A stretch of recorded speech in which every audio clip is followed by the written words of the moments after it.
মেটাস্প্রে, যার মূল উপাদান মোমিটাসন ফিউরয়েড, 2 বছর বা তার বেশি বয়সী রোগীদের অ্যালার্জিজনিত নাকের সমস্যায় নির্দেশিত। সিজনাল অ্যালার্জিজনিত সমস্যার কারণে বারবার সর্দি লাগা, অতিরিক্ত হাসি পড়া, নাসারন্ধ্র বন্ধ হয়ে যাওয়া এসব ক্ষেত্রে নির্দেশিত। এছাড়াও 18 বছর বা তার বেশি বয়সী রোগীদের ক্ষেত্রে নাকের পলিপসের কারণে সৃষ্ট সমস্যায় নির্দেশিত। প্রয়োগ মাত্রা: সিজনাল অ্যালার্জিজনিত সমস্যায় প্রাপ্তবয়স্কদের ক্ষেত্রে 2টি করে স্প্রে প্রতিটি নাসারন্ধ্রে দিনে 1বার প্রয়োগ করতে হবে।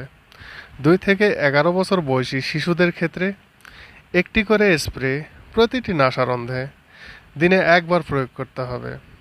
নাকের পলিপসের ক্ষেত্রে 18 বছর বা তার বেশি বয়সী রোগীদের ক্ষেত্রে 2টি করে স্প্রে প্রতিটি নাসারন্ধ্রে দিনে 2বার প্রয়োগ করতে হবে।